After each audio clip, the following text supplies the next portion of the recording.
Salamat po. Simula nang iniligtas niyo po kami mula sa kapahamakan at kahatulan na inyong inihahanda.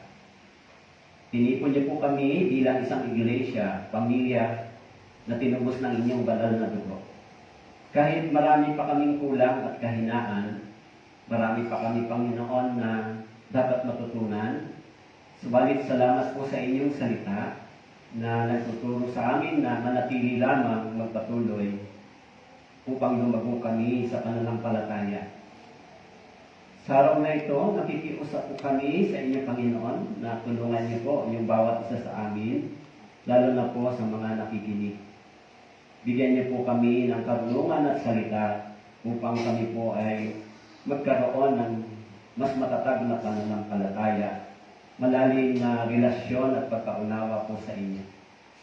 Pakilagay din po ninyo ang salita sa labi ng inyong tagapagturo.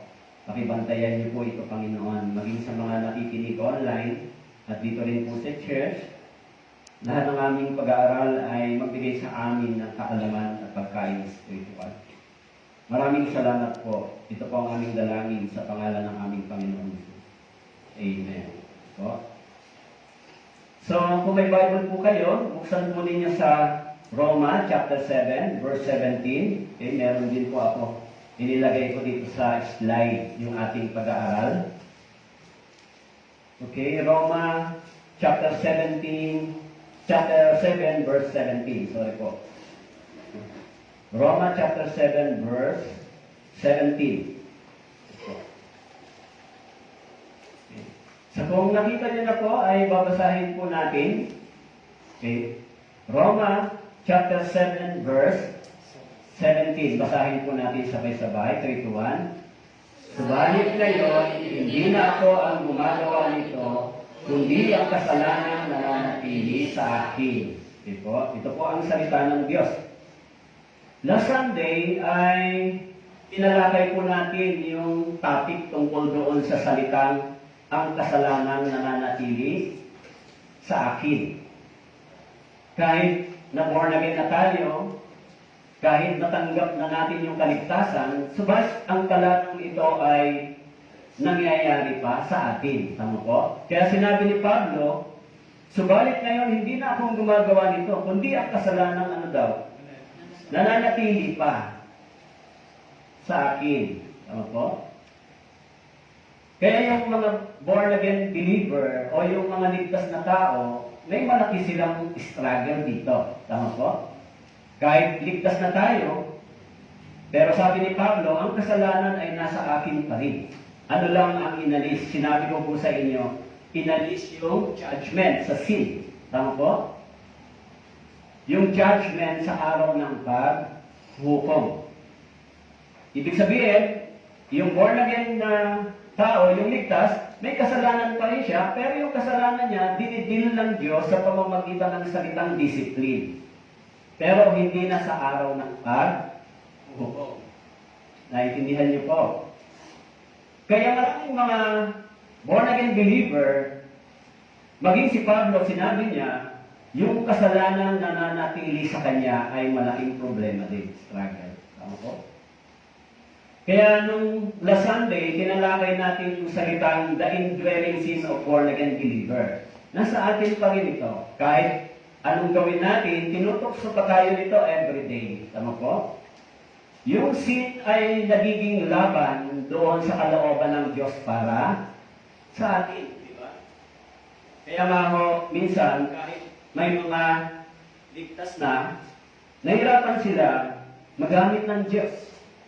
Hanggat hindi nila napagtatagumpayan ito sa kanilang pagkatao, sa buhay Kristiyano. Kasi, dalawa lang po yan. Kapag tayo ay nag-yield sa sin, tayo naman ay lumalayo sa purpose at light din ng Diyos. Hindi ba? Kaya, yung topic natin ngayon ay pangalawa, gaano ba kakapangyarihan yung kasalanan sa atin? The power of indwelling sin. Gaano ba ito kakapangyarihan? Actually, pag binasa po natin mula Genesis hanggang Revelation, sa Genesis, nagsimula yung pagbagsak ng tao dahil dito, sa kasalanan ito, ang tao ay nakawalay sa Diyos. Si Adam and Eve ay sinabihan ng Panginoon na darating yung kamatayan because of sin. Pagdating doon sa panahon ni Noe, because of sin, nakita ng Diyos na ang tao ay naging masama yung kanilang mga puso. So, ginawa ng Diyos yung judgment sa pamamagitan ng tubig. So, gaman din naman, pagdating sa Sodom and Gomorrah, nang nakita ng Panginoon yung mga tao na hindi na kumikilala sa Diyos, sila ay mga naging immoral, at yung buhay nila ay naging kasuklam-suklam sa paningin ng Diyos, nagpaulan ang Diyos sa kanila ng apoy at asufre. Kaya kung mabasahin po natin yung Biblia, laging may intervention ang Diyos pagdating sa sin. Yung mga Israelita, nung tinawag sila ng Panginoon, binigyan sila ng promise, tama po? Sa una, maganda yung kanilang pagsunod, yung pananampalataya, subalit kung tinalikuran nila yung salita ng Diyos, binawi ng Panginoon yung blessing sa kanila. Yung blessings naging persecution. Tinanggalan sila ng kalayaan para sumamba. Ikinalat sila sa iba't ibang panig ng mundo for almost 2,000 years. Iyan yung shadow ng judgment sa sin. Kaya kung titignan natin, gaano ba ito kakapangyarihan? No? Gaano ba ka-powerful ito sa atin, lalo na sa mga born-again believer? Kaya ito po yung title na ngayon, nakasunod na topic. Last Sunday, the indwelling sin, na-discover ni Paul. Ngayon naman ay the power. Ano yung kapangyarihan nito sa iyo? Kaya sabi ni Pablo, subalit kung hindi ko na siyang ginagawa, ay hindi na ako ang gumagawa nito, kundi ang kasalanang nananatili sa akin.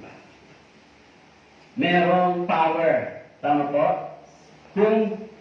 Sabi ko, subalit kung ang hindi ko nais ang siya kong ginagawa, ay hindi na ako ang gumagawa nito, kundi ang kasalanang nananatili sa akin. Alam niyo, hindi mo yan napapansin ang maraming tao, maging si church, hindi ba?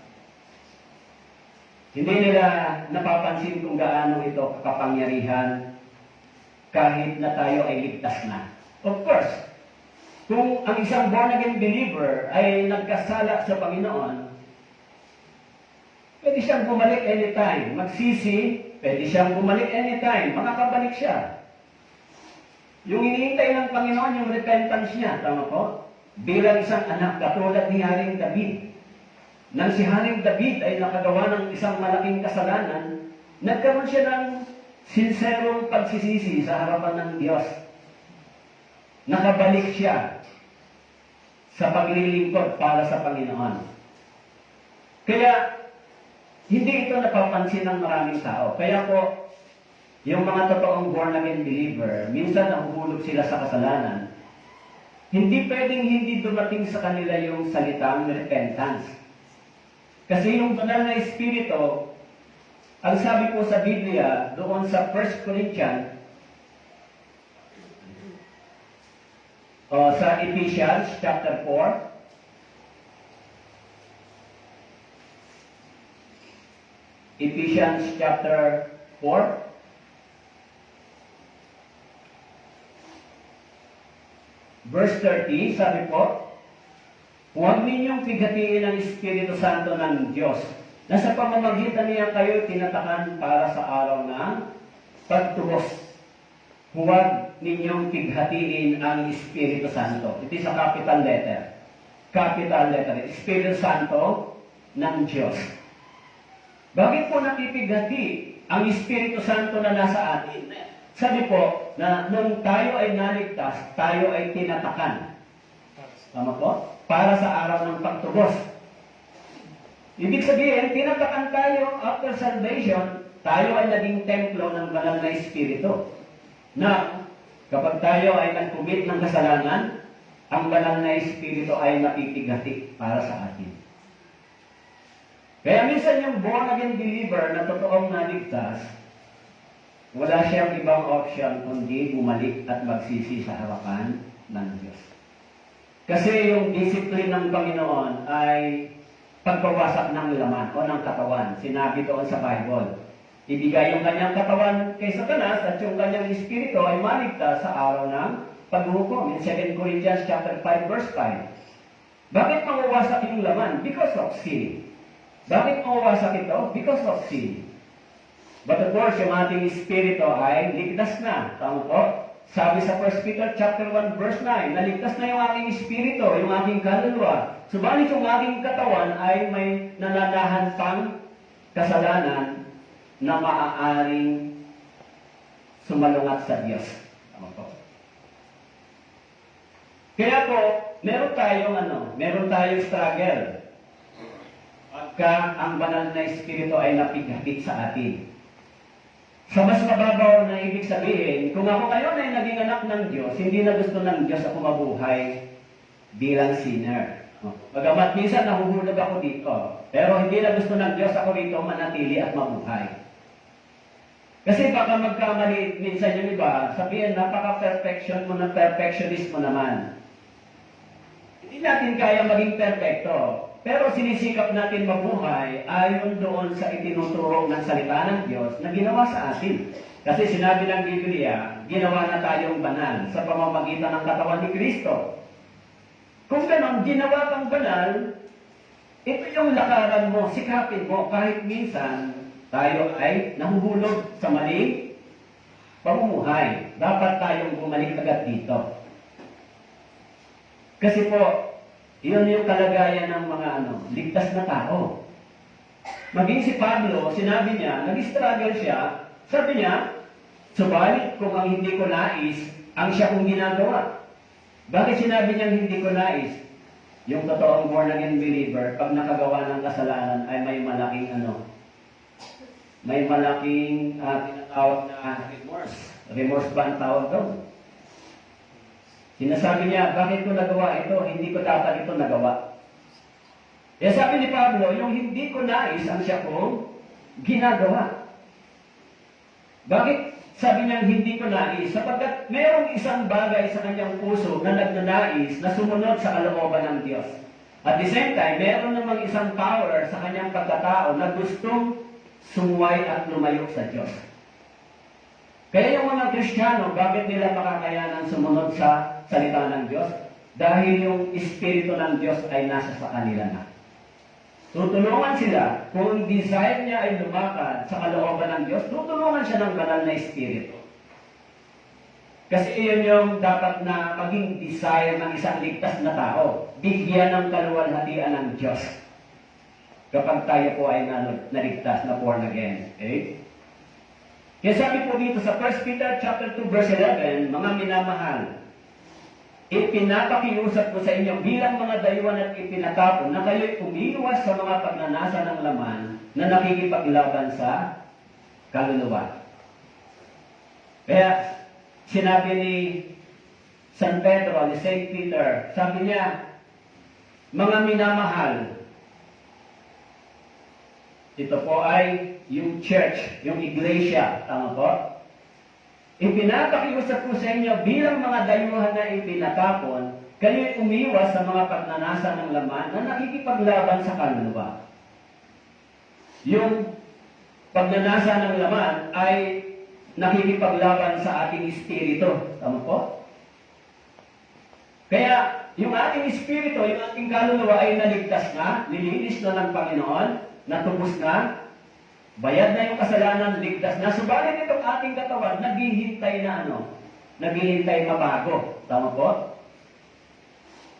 Kaya nga, ang katawang ito ay mawawasa because of sin. Yan po mararanasan nating lahat. Kung ito ay kumpleto na, kung ang katawang ito ay okay na, hindi na po ito mamamatay. Tama po? Importante po yung tinatalakay ko po sa inyo. Bakit po? Kasi hindi po nabibigyan pansin ng mga Kristiyano yung kasalanan pa na pwedeng sumira pa sa kanilang pagkatao. Tama po?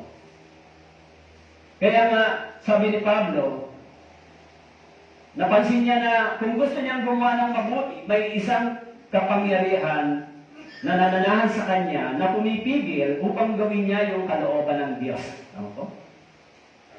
Kaya po sabi po, kayo'y umiwas sa mga pagnanasa ng laman na nakikipaglaban sa kaluluwa. Kaya meron po itong tinatawag na war. Tama po? War.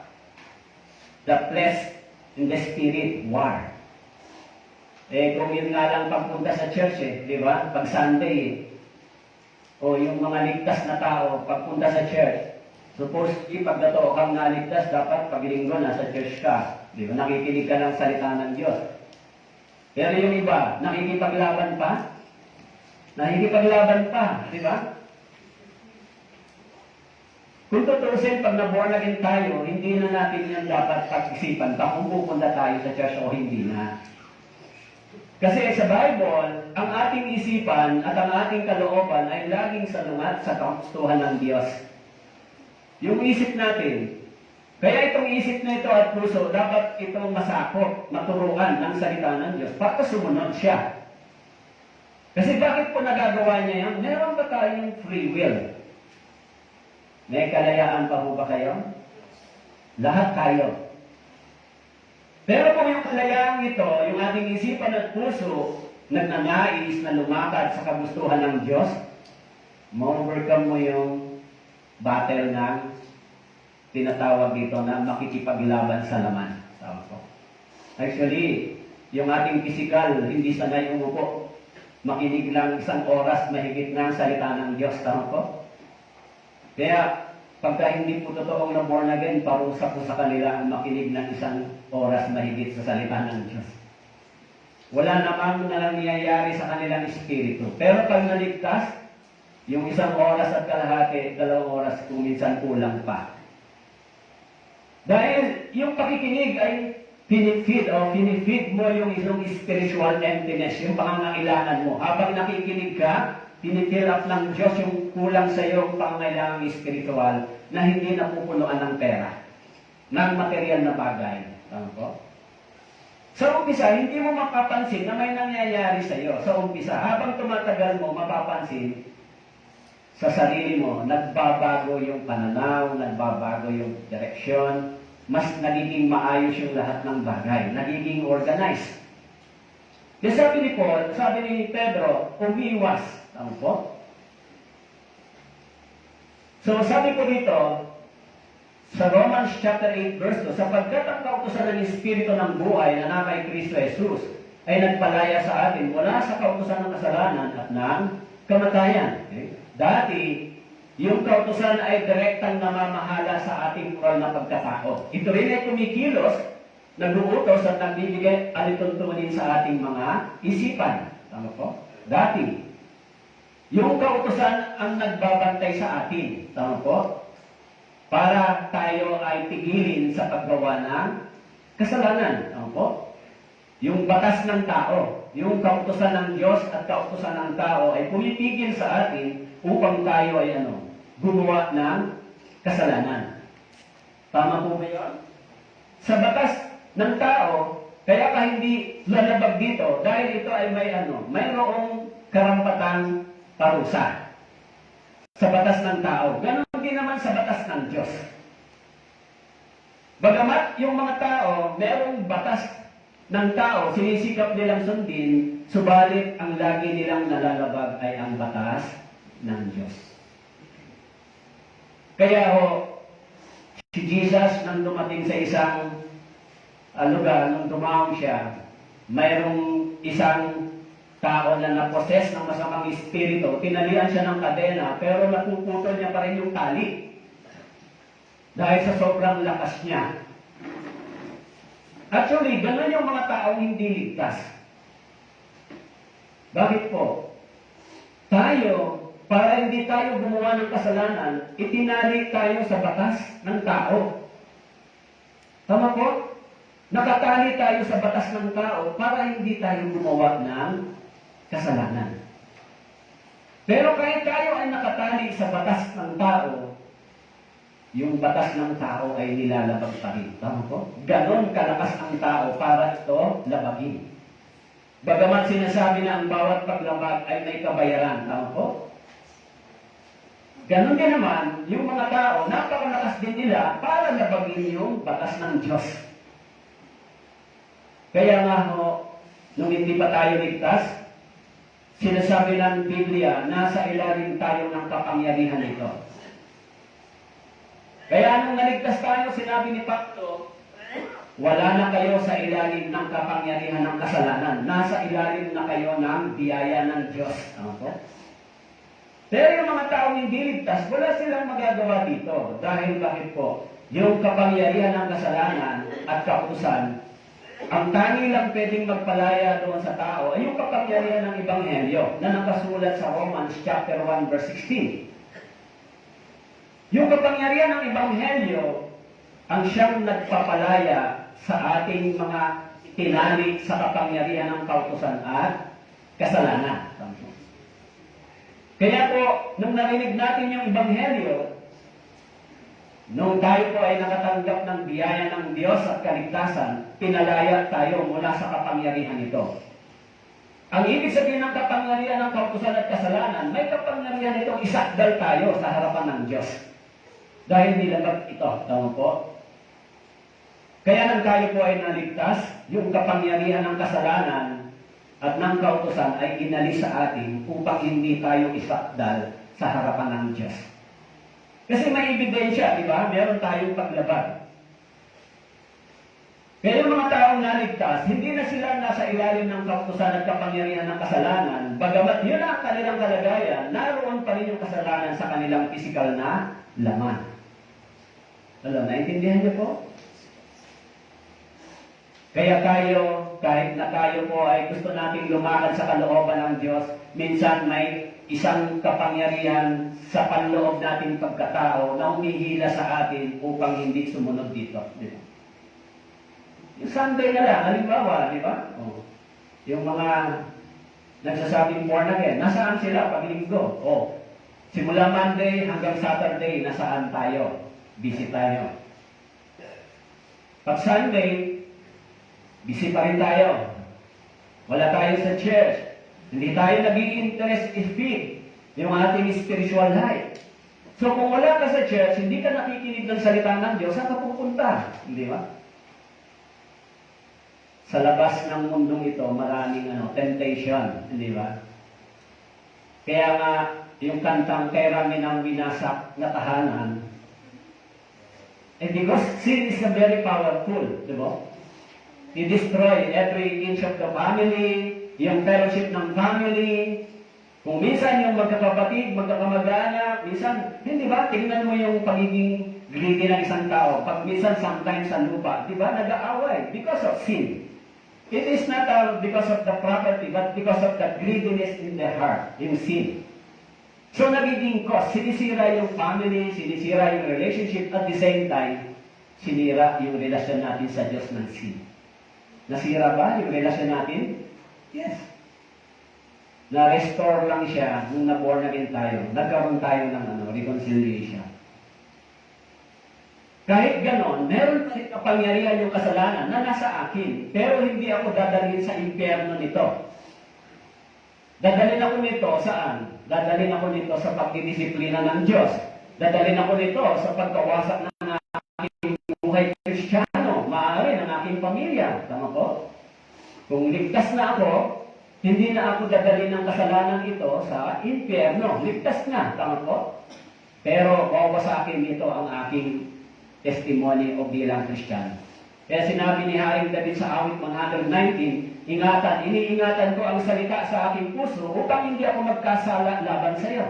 Tama po? Kaya tayo po, mga brothers and sisters, tayong nandito, dapat ito maging aware tayo. Bakit po? Because Satan is a very deceitful. Yan po yung ginagawa ng diablo sa mga ligtas na tao. Po?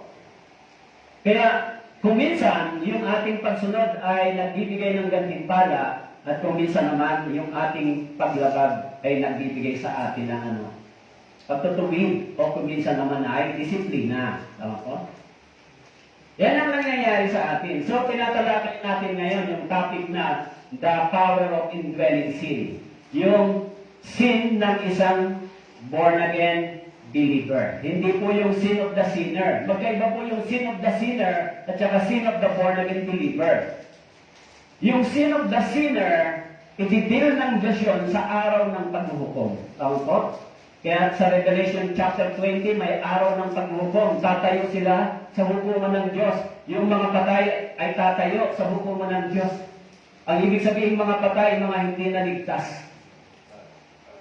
Pero yung mga born-again believer, hindi na sila tatayo sa hukuman ng Diyos, pero tatayo sila sa tinatawag ng judgment seat of Christ, yung pagsusulit. Kaya yan po yung situation ng church. Ano yung resulta ng pagsuway ng kautusan sa Diyos? Sabi ko, ang inyong mga kasamaan ang nagpalayo ng mga ito. At ang inyong mga kasalanan ang nagsipigil ng kabutihan para sa inyo. Because of sin, sabi po, napalayo ang mga Israelita sa Diyos. And because of sin, yung kabutihan ng Diyos ay pinigil para sa kanila. Ano po? Pwede rin po yan sa atin mangyari. Because of sin, mapapalayo tayo sa Diyos. And because of sin, yung kabutihan ng Diyos hindi natin ma-experience because of sin. Maaari po yan sa church, hindi ba? Hello, naintindihan niyo po? Alam niyo, napakahalaga po ng topic na ito kasi bakit po? Maunawaan natin na yung kasalanan ito, nandyan pa sa atin. Tama po? Kaya dapat magbantay tayo. Tama po? Bantayan natin yung ating sarili. Bantayan natin. Kaya yung mas maraming na-counseling ko, laging ang problema nila, pag tinanong mo kung pupunta sila sa langit, nag-aalangan sila. Because naisip nila, may kasalanan pa ako eh. Tama naman po yung sinasabi niya. Pero yung kasalanan na yun ay pinatawad na, pinubos na, tapos na sa harapan ng Diyos. Kung naniniwala ka, kaya hindi ka na dapat mabuhay doon. Tama po? Kung naniniwala ka sa ginawa ni Kristo. Kung yung kasalanan yon ay nagiging kapuotan na para sa iyo. Tama po? Pag napupuot ka na sa kasalanan yon, hindi mo na siya gustong babalikan. Tama po? Pero kung hindi pa ganoon, maaaring mag-i-enjoy ka. Di ba? Kaya sabi po, dahil doon, pinigil yung kabutihan. Sabi po, mga mangmang dahil sa daan ng kanilang mga kasalanan, dahil sa kanilang kasamaan ay nagdanas ng kahirapan. Ito po ay nangyari sa bansang Israel. Dahil sa kasalanan nila, nagdanas sila ng matinding kahirapan. Pinag-aaralan natin yung history, hindi ba, ng Israel. Yung blessings, tapos yung disobedience, of course, may restoration. But yung restoration na yun ay para sa kanila. Para sa promise and fulfillment ng sinabi ng Biblia. Kaya sabi po, yung kasalanan, kahit na tayo ay na-born again na, mga brothers and sisters, nandito pa sa atin. Sinabi ni Paul. Kaya sabi, dapat tayong umiwas dito, dapat tayong lumakad sa katuwiran at kabanalan ng Diyos. Pag tayo ay tinutokso, dapat tayong manalangin, hindi ba? Dahil yung kasalanan nito, ang gusto nito ay salukatin yung kalooban ng Diyos. Sirain yung relasyon natin sa Panginoon. Dahil sabi ng Biblia in Romans chapter 1 verse 18, ang Diyos ay napopuot laban sa kasamaan at kalikuan ng tao. Kaya kung titignan po ninyo sa history, yung satisfaction para mapawi yung puot ng Diyos ay nangyari sa pagkamatay ng ating Panginoon. Yung puot at judgment para sa atin, tinanggap ng ating Panginoon. Tama po? Kaya yung puot ng Diyos, because of sin, ipinataw sa ating Panginoong Hesus. So, napawi yung puot ng Panginoon sa pamamagitan ni Jesus Christ. Kaya lahat ng lumalapit kay Kristo sa ating Panginoon ay nakakatanggap ng biyaya, pagpapatawad at kaligtasan. Kasi sabi ko, wala ibang pangalan sa silong ng langit na ibinigay para sa kaligtasan ng tao, maliban lang kay Yesu Kristo. So dahil doon, tayo ay nakapapanumbalik sa Diyos. Kaya sabi ko sa Galatians chapter 5 verse 16 and 17, subalit sinasabi ko, lumakad kayo ayon sa Espiritu, huwag ninyong bigyan ng kasiyahan ang mga pagnanasa ng laman.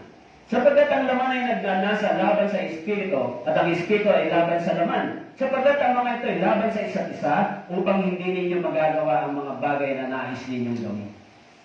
Sabi po dito ni Pablo, lumakad kayo ayon sa Espiritu. Tama po? Ayon sa gabay ng Espiritu, ayon sa patnubay ng banal na Espiritu, sa salita ng Diyos. Tama po? Dito. Kaya di ba, sa church, anong topic natin? Tungkol sa Christian life, Christian living. Tama po? Hindi para sa salvation, tungkol sa pamumuhay ng isang ligtas na tao. Tama po? Yung sabi ni Pablo, lumakad kayo ayon sa Espiritu. Huwag ninyong bigyan kasiyahan ang pagnanasa ng laman. Tama po? Kasiyahan. May kasiyahan pa ba yung laman? Katawan? Meron.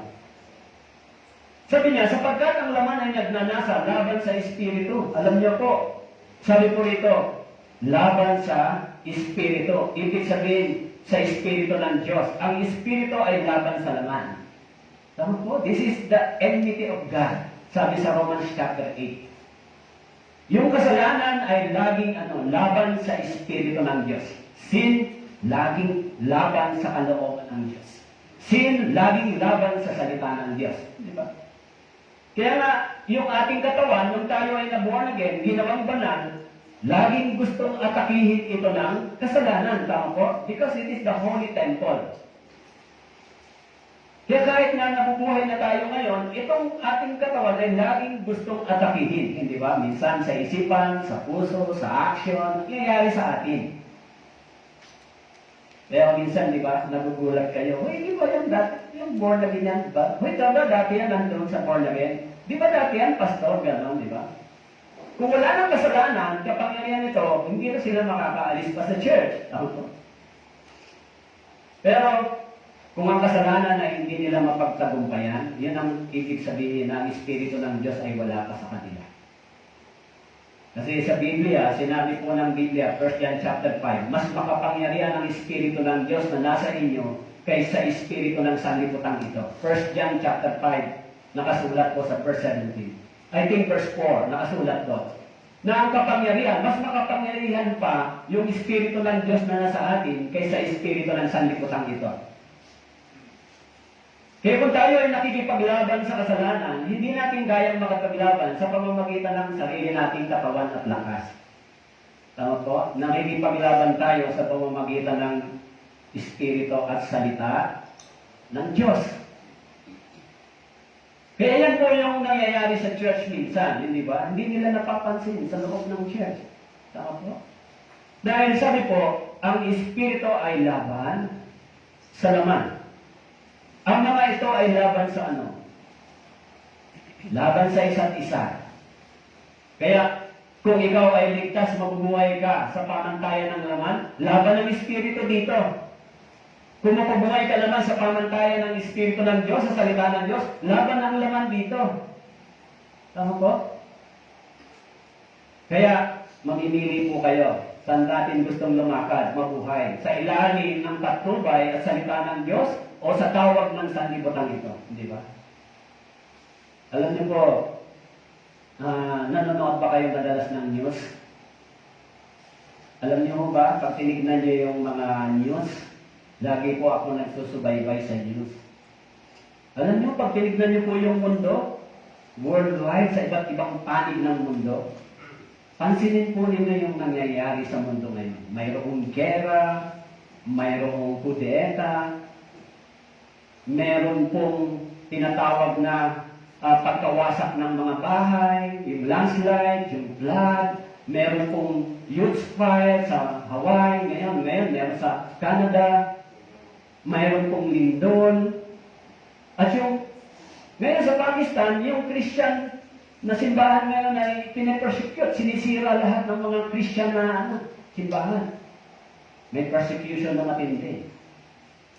Pagkatapos yung mga malalaking bansa ay nagkakaroon ng sigalot, Russia, laban sa Amerika, nag-aalay, yung BRICS, di ba, yung mga Muslim country, yung mga communist country, nagsasama-sama, yung mga Christian country, nagsasama-sama. Ano ang nakikita natin in the future? Panay ang padala ng bomba ng Russia sa Ukraine. Kanina, nabasa ko, may namatay na naman na bata, nadamay, sa binomba yung isang bayan ng Ukraine. Walang tigil. So, kung titignan mo yung buong mundo, papunta na saan? Papunta na sa pagkawasa at nagbibigay ng sign sa mga ligtas. Tignan mo yung nangyayari. Sinabi ng Biblia, magkakaroon ng kaguluhan. Tama po. Kaya tayo, bilang mga ligtas, dapat nakikita natin ito, di ba? Parang napakalapit na ng pagdating ng Panginoon.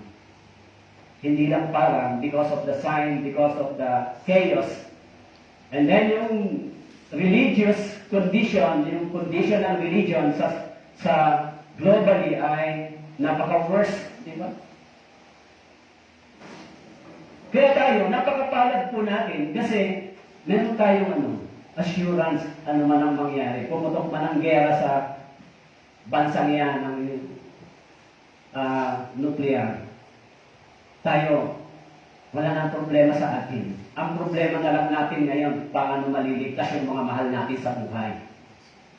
Kasi kung mangyari man yon, makikita niyo, maging yung RFID, yung tinatawag na RFID, di ba? Yung inilalagay dito, it is already prepared. Opo. Lahat ng mga sinabi ng Biblia para dumating ang Panginoon ay nakikita natin. Now, bakit ko po sinasabi sa inyo? Dahil may mga nagsasabing Kristiyano, habang nangyayari at nakikita natin ito, minsan wala pa silang Christian living. Hindi pa nila ninanais na magamit sila ng Diyos. It is a dangerous, di ba? Hindi mo alam kung dumating ang Panginoon ngayon na gano'n ang kalagayan mo. Tama po? Mabuti kung ikaw ay totoong naligtas. Tama po? Pero paano kung hindi? Kasi magdududa ka sa isang tao kapag ka nakikita mo yung buhay niya na nabubuhay pa rin siya sa dati niya, ginagawa. Ligtas na talaga siya. Bakit nabubuhay pa siya sa kasalanan? Ba't parang masaya pa siya doon sa sanlibutan na yun? Yung ibang mga Kristiyano, pag nakagawa ng kasalanan, nagkakaroon sila ng pighati. Pero bakit sila parang nag-e-enjoy pa? Parang okay pa rin sa kanila yung ganun. Tama. Pero sabi ni Pablo, huwag niyong pighatiin ang banal na Espiritu. Kaya habang nangyayari yung ganito sa buong mundo, tayo namang mga Kristiyano, inihahanda ng Panginoon. Kaya sabi ni Pablo, yung Aman at yung Espiritu ay magkaaway. Tama po? Magkaaway. Kailanman hindi po yan magkakaroon ng reconciliation. Eh sabi po rito, subalit ngayon hindi na ako ang gumagawa nito, kundi ang kasalanan na nananatili sa akin. Romans chapter 8 verse 7, sapagkat ang kaisipan ng laman ay pagkapuot laban sa Diyos. Sapagkat hindi ito napapasakop sa kautusan ng Diyos ni hindi nga maaari. Alam niyo po, sabi dito, yung kaisipan ng laman ay pagkapuot laban sa Diyos. At ang Diyos din ay napupuot laban sa lamang ito. Tama po? Kaya, alam niyo ba kung bakit ganon? Itong katawang ito ay wawasakin pa ng Diyos. Hello, naintindihan niyo po? Kaya ito mawawasak pa, mamamatay pa. Tama po? Because of sin. Dahil nandito pa. Tama po? Kaya lahat tayo, dadaan dito. Magiging mga believer o unbeliever, yung katawang ito ay wawasakin pa ng Diyos because of sin. Tama po? Pero yung ligtas na tao, yung kaluluwa, hindi na. Tama po? Kaya nga dalawa yung kapanganakan ng totoong born again, di ba? Isang physical at saka isang spiritual. Dalawa yung kapanganakan ng totoong born again, isa lang yung kamatayan. Tama po? Kamatayan lang ng laman. Pero yung mga hindi born again, dalawang kamatayan sila. Tama po? Kamatayan ng laman at kamatayan ng espiritu. Ang ibig sabihin ng kamatayan ng espiritu sa Revelation, iahagi siya doon sa lawa ng apoy. Malinaw po yun sa inyo. Malinaw sa atin yun. Tama po? Alam niyo kung bakit kung dapat malinaw sa atin yon? Kasi kapag ang Biblia ay malinaw sa atin, malinaw din natin dapat magawa kung ano ang kalooban ng Diyos. Yung mga tao, kaya ayaw nito sumunod, hindi sa kanila malinaw yung salita ng Diyos. Ano ba yan? Totoo ba yan? Ganito ba yan? Pero sa mga ligtas na tao, yung Biblia ay very clear. Di ba? Lalo na po sa atin, meron tayong evidence, merong history. Tama po? Kasi the more na ito ay malinaw, clear sa iyo, detalyado sa iyo, the more na ikinukumit mo yung sarili mo sa Diyos. The more na nagiging malinaw sa iyo yung salita ng Diyos, and the more sa isipan at puso mo, yung doubt mo at yung ginagawa mo para sa Panginoon ay naaalis. Tama po? Kaya ako dinidetail sa atin yung salita ng Diyos para wala tayong wala tayong doubt. Dapat gawin natin yung kalooban ng Diyos. Tama po? Kaya sabi po, sapagkat ang kaisipan ng laman ay pagkapuat laban sa Diyos. So, maaari nating makontrol yung ating katawan sa pamamagitan ng batas. Pero hindi natin kayang kontrolin yung ating puso. Tama po? Kaya niyo ba kontrolin yung puso niyo? Kung kaya na ng tao kontrolin yung puso, bakit namamalik pa rin sila sa pag-ibig? Nakatawa tayo pagdating sa pag-ibig.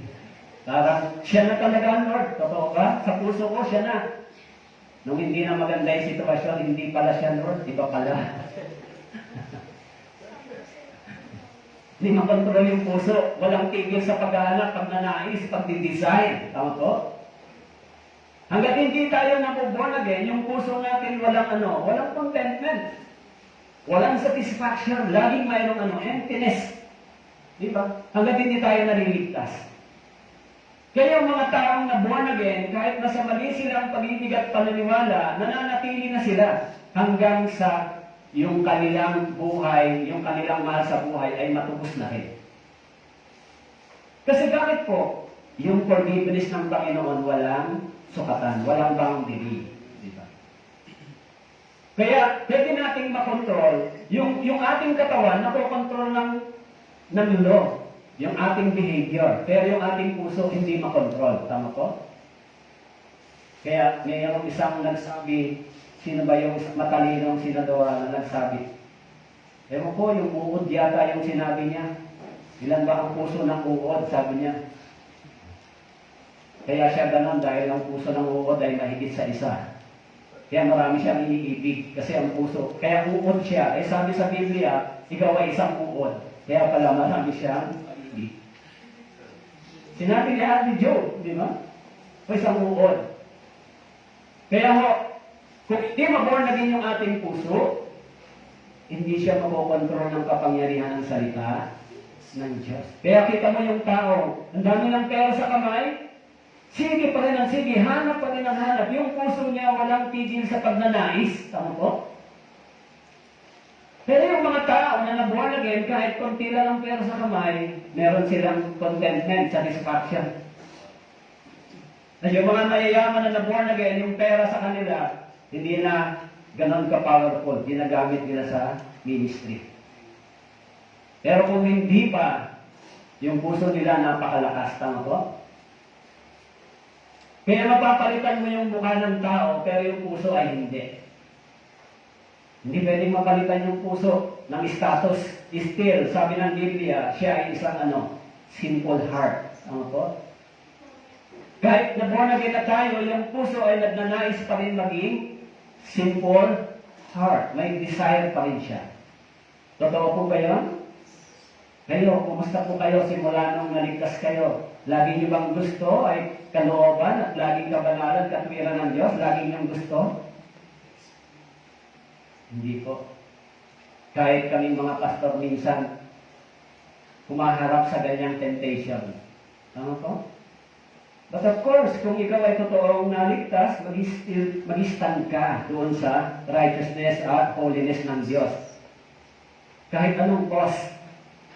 Kasi kapag pinili mo yung bagay na yon, yun ay simula ng pagkawasak mo. Kung ligtas ka na, kung nandito ka sa church, pinili mo yon, yun na yung totally. Tama po? Kaya, kung tutusin, sabi po ng Biblia, sabi po dito, sapagkat, sabi po dito, ang kaisipan ng laman ay pagkapuot laban sa Diyos. Okay? Kaya sabi po, because of sin, yung kapangyarihan nito, ang bawat kaluluwa ay dinadala saan? Sa hukuman ng Diyos, dadaling sa hukuman ng Diyos. Lalo na po yung mga hindi ligtas. Tama po? So, sabi po sa Romans chapter 6 verse 12, kaya huwag ninyong paghaliin ang kasalanan sa inyong katawang may kamatayan upang masunod ang mga pagnanasa nito. In verse 14, sapagkat ang kasalanan ay hindi makapaghahari sa inyo, sapagkat wala kayo sa ilalim ng kautusan, kundi na sa ilalim ng biyaya. Kaya sinabi po ni Pablo, huwag ninyong paghariin ang kasalanan sa inyong katawan na may kamatayan. Tama po? Ibig sabihin ng huwag nyo ng paghariin, dati yung kasalanan ito ay naghari sa atin. Tama po? Yung kasalanan dati nagkontrol, naghari sa atin.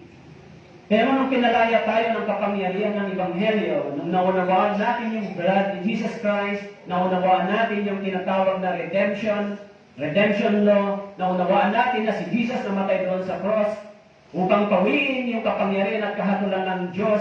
Nung sumampalataya tayo, now, yung kasalanan ito ay hindi na pwedeng maghari sa akin. Bagamat hindi na siya pwedeng maghari sa akin, subalit nandyan pa rin siya, nanunukso sa akin. Tama po? O kaya may kanta na naman, o tukso, layuan mo ako. Eh hindi niya alam, ang tukso nasa panloob niyang pagkatao. Tama po? Ang tukso wala sa labas. Kaya tayo bilang mga Kristiyano, mga brothers and sisters, kahit sabihin natin ligtas, nandyan yung maraming temptation. Si Jesus, tinukso po ba siya? Sabi ni Satanas sa kanya, sambahin mo lang ako, ibibigay ko sa iyo yung lahat ng ito, yung kayamanan ito, kapangyarihan ito, fame. Eh yung bagay na yun ay para saan? Para sa laman. Tama po? Pero tinanggihan ni Jesus Christ hindi. Kaya yung kasalanan dati ito ay naghari sa atin, subalit nung tayo po ay na-born again sa Revelation chapter 5, tayo ay pinalaya dito ng Panginoon. Mula sa kapangyarihan ng kahatulan at kasalanan, tayo ay pinalaya. Malaya na ba kaya sa sin? Pinalaya tayo sa kapangyarihan ng kahatulan, subalit ang kasalanan ay narito pa sa ating katawan. Hindi ba? Kung ikaw ay hindi ka pinalaya sa kahatulan at kapangyarihan ng kautusan, pag ikaw ay lumabag sa batas ng Diyos, pagdating ng araw, tatayo ka dapat sa hukuman ng Diyos. Kasi hindi ka pa napalaya, hindi ka pa napatawad, hindi pa tapos yung kasalanan mo. Pero kung ikaw ay naligtas na, tapos na yung problema mo, yung kasalanan mo ay nakatawad na, tapos na, maaari minsan may paglabag ka. Sabi ng Biblia, tatayo ka sa disiplina ng Diyos. Pagtutuwid. Hindi sa araw ng paghuhukom. Tama po? Mapalad tayo, hindi ba? Kaya nga sabi ni Pablo, kung nasa ilalim kayo ng biyaya, kaya di ba yung iba, parang sinabi nila, the more yung grace and the more daw yung sin. Hindi. Dapat yung grace, yung biyaya, nagpahinto sa atin sa paggawa ng sin. Tama po? Kasi ang inisip ng iba, patatawagin naman ako ng Diyos, okay lang, because gracious naman ng Diyos. It is really wrong mind, di ba? Maling kaisipan. Dahil bawat paglabag natin, kahit ligtas na tayo, mayroon pa rin karampatang disiplina. Tama po? Kaya wala na tayo sa ilalim nito. Kaya mayroon dalawang ibig sabihin yung pagkapuot sa Diyos. Tsaka yung kaaway ng Diyos sa Biblia. The enmity to God o pagkapuot sa Diyos. Kinuha ko po yung meaning sa dictionary. Sabi ito, his state or feeling of being actively opposed or hostile to someone or something. Decades of enmity between the two countries. Actually, yung pagkapuot sa Diyos, yung enmity to God ay wala pong reconciliation. Yung pagkapuot sa Diyos. Kasi yung sin ay nananatili at yung sin ay laging napopuot sa Diyos. Tama po? Yung sin. Yung sin ay laging napopoot sa kalooban ng Diyos at laging kaaway ng Diyos. Hello, naintindihan niyo po? Yung sin na nasa atin, laging ito ay salungat sa kagustuhan ng Diyos.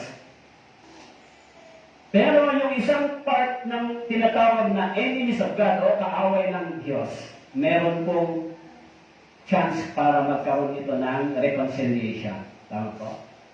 Kaya yung enemies of God, a person who is actively opposed. So this is the same. The traditional enemies of his tribe. Kung minsan, between the tribe and tribes, merong reconciliation. So tayo ay naging kaaway ng Diyos. But sin is the enmity of God o napopoot sa Diyos. Pero tayo ay naging kaaway ng Diyos. Kaya nung tayo ay naging kaaway ng Diyos, meron tayong reconciliation sa Diyos sa pamamagitan ng ating Panginoong Jesucristo. O? Magkaaway tayo para tayo magkaroon ng pakikipagkasundo, kailangan mayroon offering. O? So si Jesus Christ, dahil sa kanyang sin offering, dahil siya ay naging daan ng pakikipagkasundo natin sa Diyos. So now, from the enemy to the friends of God. Actually, ginamit yung salitang friends dahil naging malapit tayo sa Diyos sa Biblia. Kaya nga iniisip ko noon, ano bang ibig sabihin ng si Abraham itinuring na kaibigan ng Diyos? Ang ibig sabihin pala noon, si Abraham ay naging malapit sa Panginoon. Yung mga kaibigan, hindi ba malapit sa atin? Kaya dati tayo ay kaaway, pero ngayon, hindi lang tayo friends of God, tayo rin ay naging kabilang sa pamilya ng Diyos. Kaya kung walang reconciliation, yung kaaway ng Diyos, hindi tayo magkakaroon ng pakikipagkasundo sa Diyos. So, naintindihan niyo po? Pero yung pagkapoot sa Diyos ay mananatili. Bakit po? Because sin is always and permanent opposed God's will and God's desire.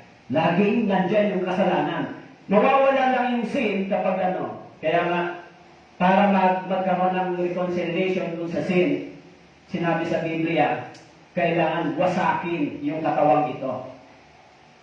I-destroy at palitan ng bagong katawan. Naintindihan niyo po? Kung hindi kasi wawasakin ito, ang kasalanan ay nananatili dito sa katawang ito. Tama po? Hello, naintindihan niyo po?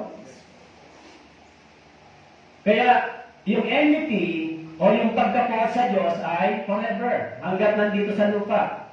Pero yung enemies, may chance para magkaroon ng reconciliation sa Diyos. Yan yung mga senior. Tama po? Kaya po sabi po, paano ba dinil ng Diyos yung enmity o pagkapoot? Sabi po dito, at nang siya'y makapagpasalamat, ito ay kanyang pinagputol-putol na sinabi, ito ay aking katawan na pinagputol-putol para sa inyo. Gawin ninyo ito sa pag-alaala sa akin. At kanyang mapagkasunduin ang dalawa sa isang katawan sa Diyos sa pamamagitan ng krus, na sa pamamagitan iyon ay pinatay ang alitan. Para magkaroon ng itinil ng Diyos yung sin o yung enmity, yung pagkapuot sa pamamagitan ng pagkawasak ng laman. Tama po? Kaya yung katawan ni Jesus Christ nawasak because of sin. Tumanggap ng judgment because of sin. Dahil yung pagkapuot ng kasalanan ay nananatili. Tama po? Kaya tayo rin, yung ating katawan, kailangang mawasak because of sin para yung pagkapuot sa Diyos na nananatili sa atin na kasalanan ay magkaroon din ng katapusan. Tama po? Kasi kahit napupuhay tayo ngayon, may sin pa sa atin, sabi ni Paul, at yung sin na yun ay napupuot sa kalooban ng Diyos, lumalaban sa kalooban ng Diyos. So yung kasalanan na sa atin, gustong sumalungat sa kalooban ng Diyos. It is the power. Hello lang, naintindihan niyo po? Hindi ba masyadong malalim yung sinasabi ko? O okay lang ako? Kasi yan naman yung realidad hindi ba? Kaya minsan nagtataka tayo, bakit hindi ba rin nagtataka? Hindi ba born again yan? Kasi anong ginagawa niya? Hindi ba? Doon na-underestimate nila yung power ng sin, yung kapangyarihan. Kahit ligtas ka na, pwede ka pang magamit ng diablo. Tama po? Kasi yung sin nandyan pa rin. Pero pag namatay na tayo, yung kasalanan, wala na rin. Tama po? Kaya nga sabi ng Bible, mayroong katawang panlupa at may katawang panlangit. So hanggang nananatili tayo sa katawang panlupang ito, nananatili pa rin yung katawan, yung sin, sa katawang panlupa. Pero pag pinalitan tayo ng katawang panglangit, wala na yung sin. Tama po? Yung katawang panlangit ay katawang hindi na muling magkukumit ng kasalanan. Yun ang ibig sabihin. Tama po? Kaya, dinil ng Diyos yun. Sabi po, yung enemies, dinil ng Diyos through the atoning blood of Jesus. Redemption sa pagtubos. Sapagat kung naong tayo mga kaaway ay pinagkasundo tayo sa Diyos sa pamamagitan ng kamatayan ng kanyang anak. In Romans chapter 5 verse 10. Nung tayo mga kaaway, pinakipagkasundo tayo sa Diyos sa pamamagitan ng kamatayan ng kanyang anak. Sino po yun? Si Jesus Christ. Ipagkasundo tayo sa pamamagitan ng kamatayan ng kanyang anak. Reconciliation. Tama po? Nagkaroon ng reconciliation yung kaaway ng Diyos at ang Diyos sa pamamagitan ni Christ. Kaya tayo nakapanumbalik sa Diyos. Kaya sabi po, at di lamang gayon, kundi tayo nagagalak rin sa Diyos na sa pamamagitan ng ating Panginoong Kristo, na sa pamamagitan niya ay tinamo natin ngayon ang pakikipagkasundo. Reconciliation. Ito. Tama po? Pakikipagkasundo. Kapag ikaw ay gumagawa ng kasalanan, mayroong taong laban dito at ito ay nagiging kaaway mo. Hello, tama po? So ngayon, para kayo magkasundo, kailangan mag-ayos kayo. Tama po? So tayo, nung gumagawa tayo ng kasalanan, tayo ay naging kaaway ng Diyos. Ginagawa natin kasi yung ayaw ng Diyos. So para magkaroon tayo ng pakikipagkasundo sa Diyos sa pamamagitan ng dugo ng ating Panginoon, yung redemption law, sa pamamagitan ng kamatayan ni Kristo, nagkaroon tayo ng pakikipagkasundo sa Diyos.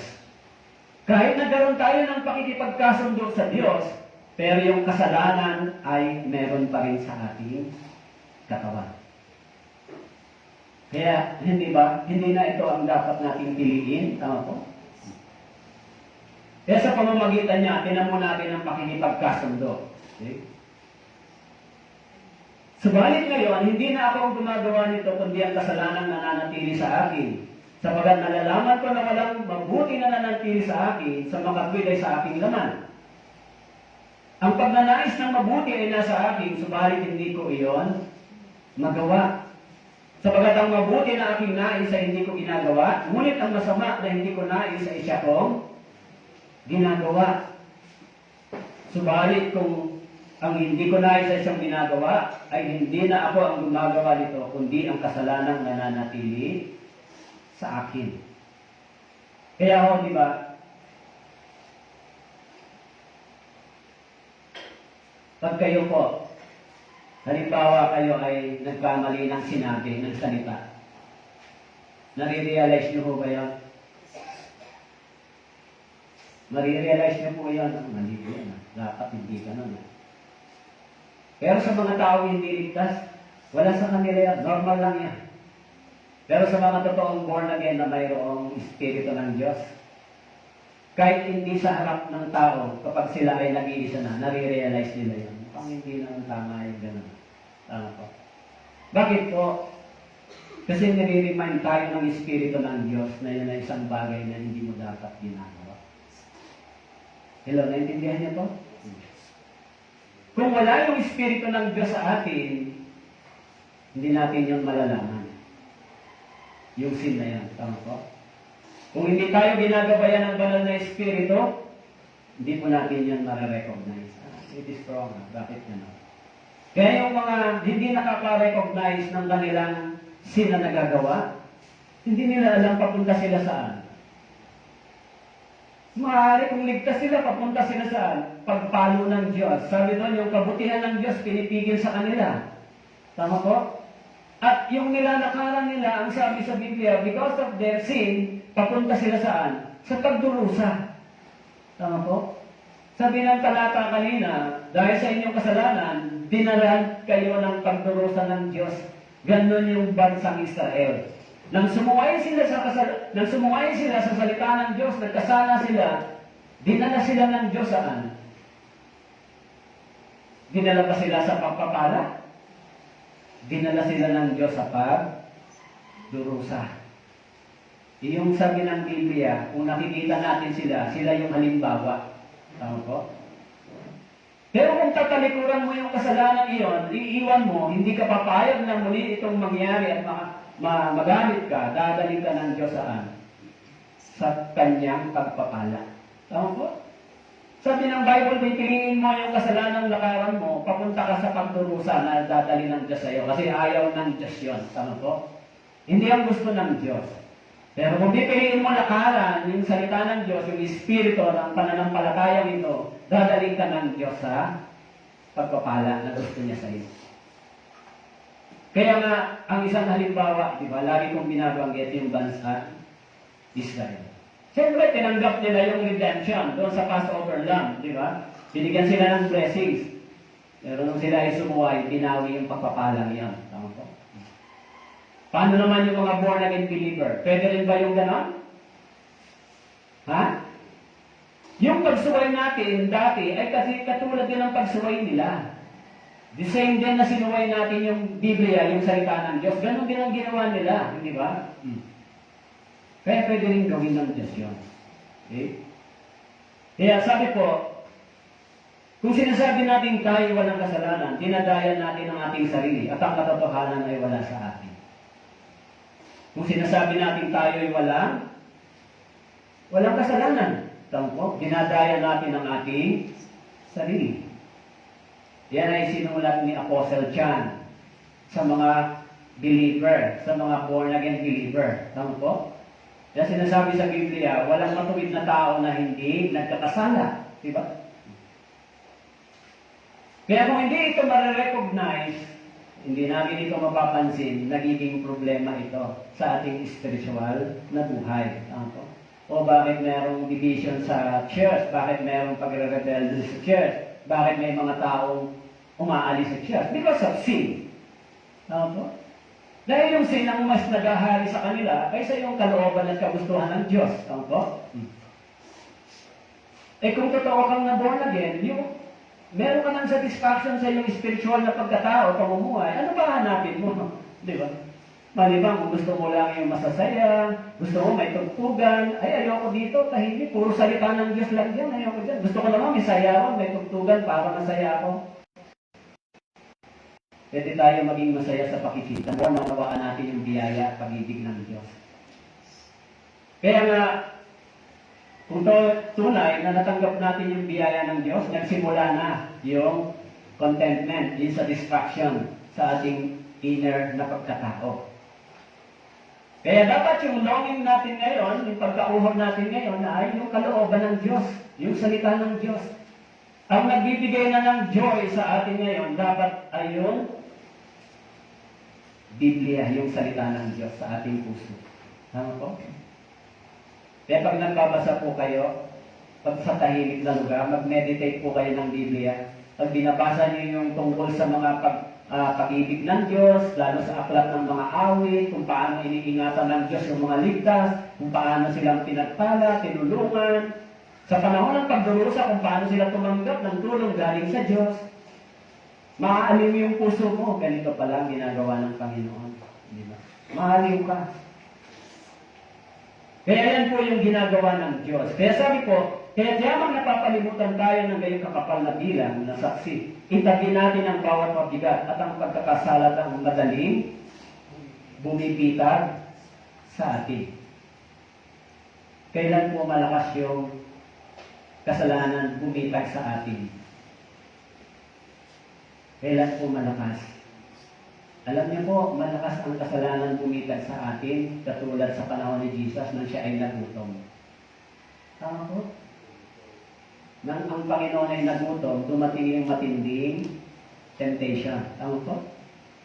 Pero nagtagumpay ba ang Panginoon? Yes. Tayo rin, sa panahon na tayo minsan ay kinukulang, may kawalan ng bagay, at alam ng Diablo, doon darating yung malakas na temptation. Kaya huwag po kayong kakanta. Otokso, layuan mo. Kasi, yun talaga yung trabaho ng kasalanan. Yun ang pagnanais ng kasalanan. Lagi tayong tuksuhin kapag tayo mahina sa katawan, umisan. Kaya kung hindi po kayo dedicated, kung hindi po kayo church-like, Bible reader, prayerful, kulang kayo sa fellowship sa church, so mas makapangyarihan yung kasalanan sa inyo.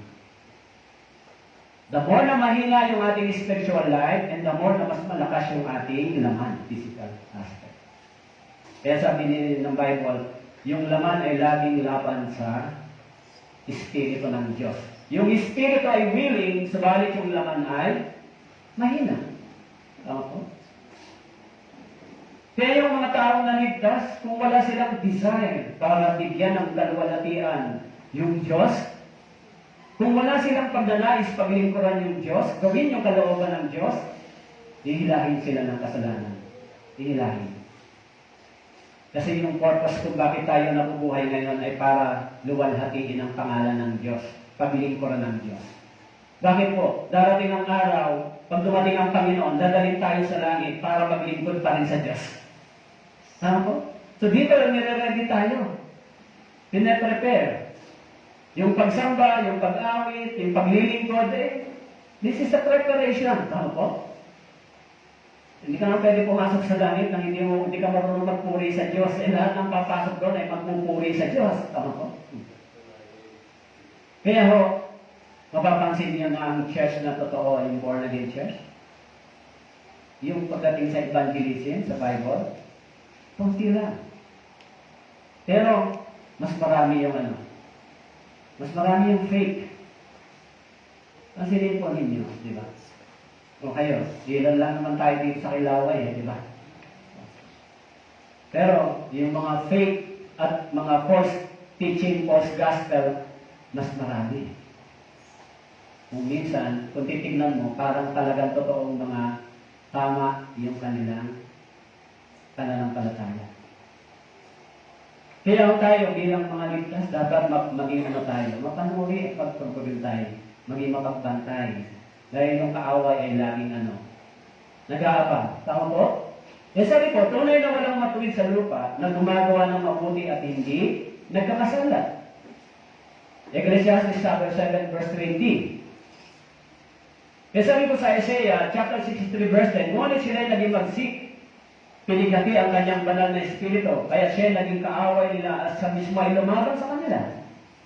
Sila'y naging magsik, pinighati ang kanyang banal na espiritu, kaya siya ay naging kaaway nila. Bansang Israel, hindi ba? Isaiah chapter 63 verse 10. Nang sila'y naging magsik sa salita ng Diyos, pinighati nila yung banal na espiritu, naging kaaway sila ng Diyos. Naging kaaway, hindi naging kaibigan. Naging kaaway. Kaya sabi po, nang naghimagsik sila. Kaya sa church, kung ganyan ang mangyayari, so, yung pagpapala ng Diyos ay lalayo. Lalayo yung blessings. Diba? Kaya yung Israel, ganun din yung lesson sa kanila. Kaya sabi po, sa Romans chapter 7 verse 20, subalit kung ang hindi ko naisan sa kong ginagawa, ay hindi na ako ang gumagawa nito, kundi ang kasalanan na nananatili sa akin. Ano ang sabi ni Pablo? Subalit ang hindi ko naisan sa kong ginagawa, hindi na ako ang gumagawa nito. Merong dalawang personality sa loob ng katawan ni Pablo. Tama po?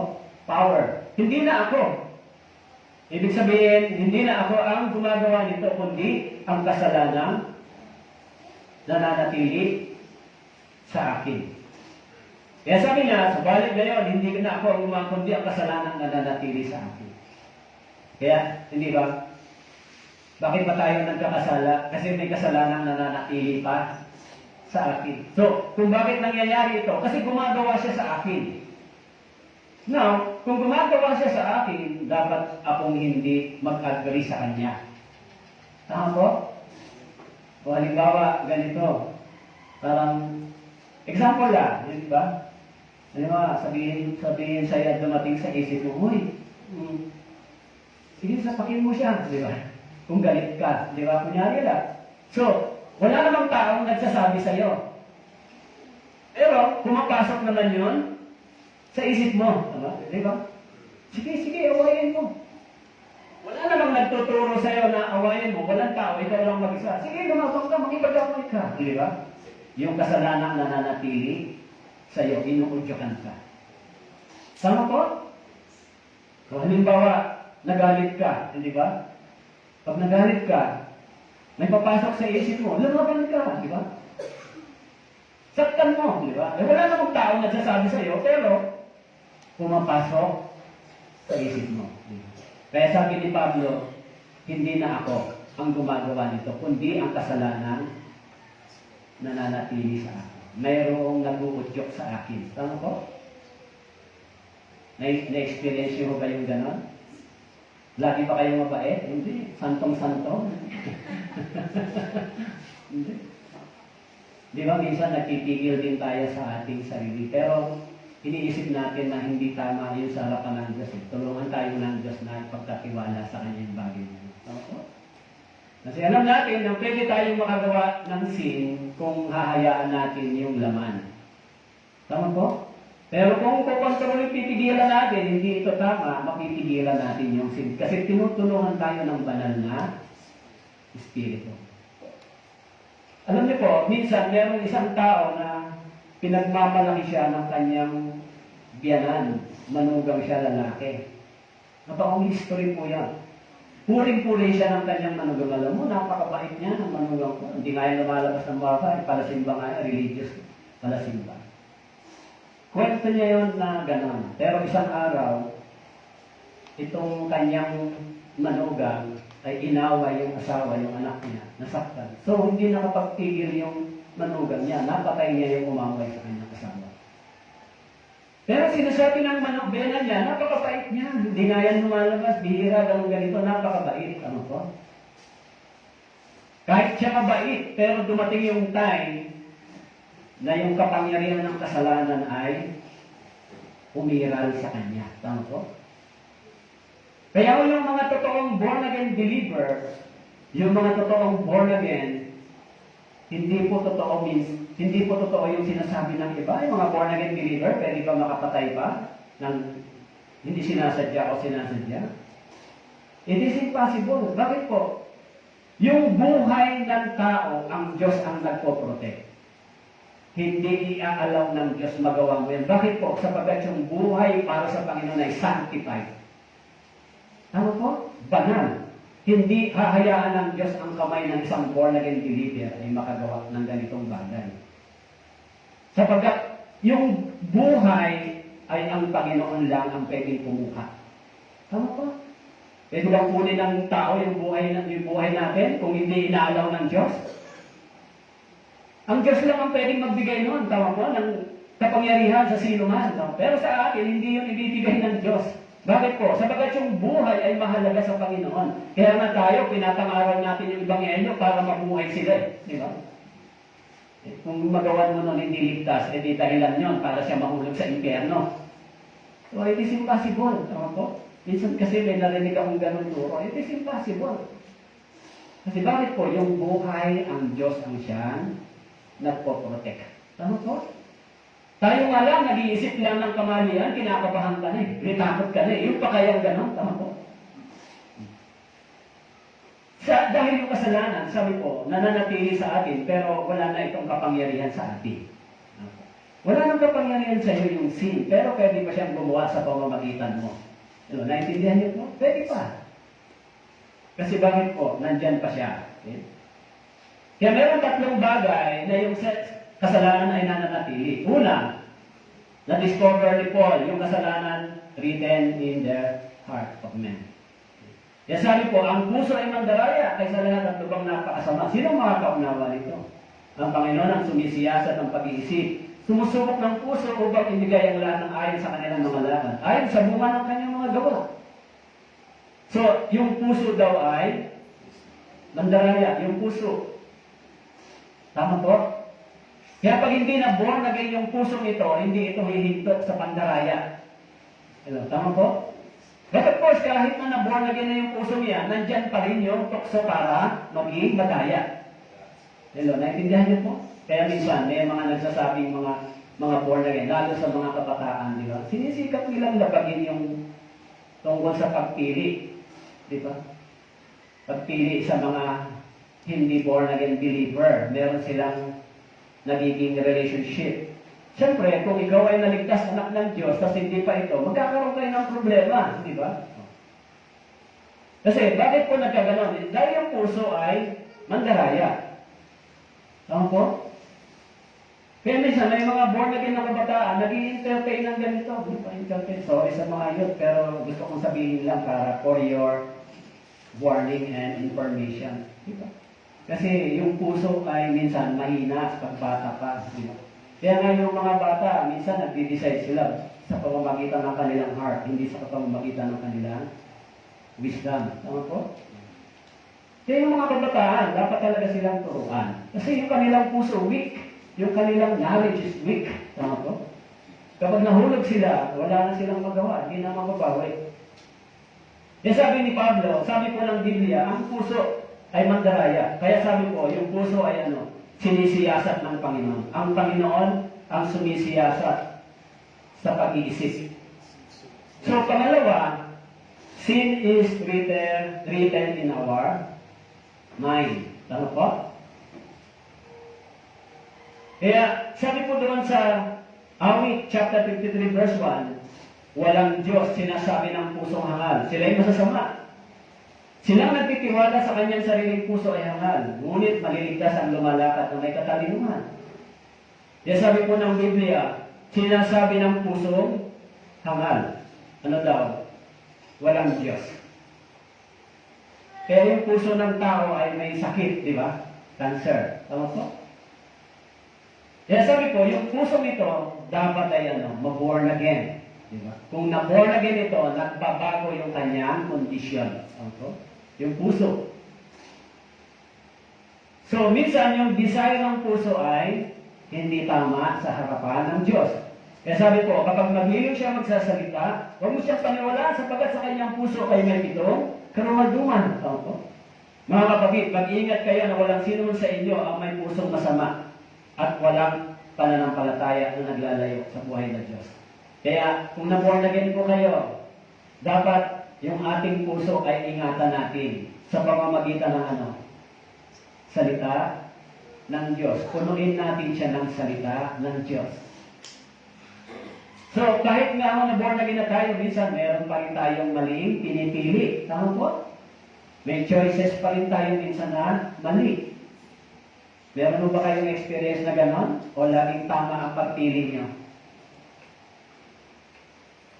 Lagi ba tama? So, laging minsan nga, mas marami yata yung mali. Di ba? Kaya kung hindi tayo babad sa Biblia, sa salita ng Diyos, napakahirap pumili, di ba? So, kung tayo ay malapit sa Diyos, natutulungan tayo, nagagabayan tayo. Ano po? Kaya yung pusong ito, dapat ito ay mabago. Ano po? Yung pusong yan. Dahil sabi po, ang aking puso, kaya sabi ni Haring David, so doon muna sa Roma, chapter 1, verse 24, kaya dahil sa pagnanasa ng kanilang mga puso, hinayaan sila ng Diyos. Kaya yung mga tao, sabi, dahil sa pagnanasa ng kanilang mga puso, hinayaan sila ng Diyos sa karumihan upang lapastanganin ang kanilang mga katawan sa kanilang sarili. Hinayaan sila ng Diyos dahil yung puso nila pinili yung sanlibutan kaysa Diyos.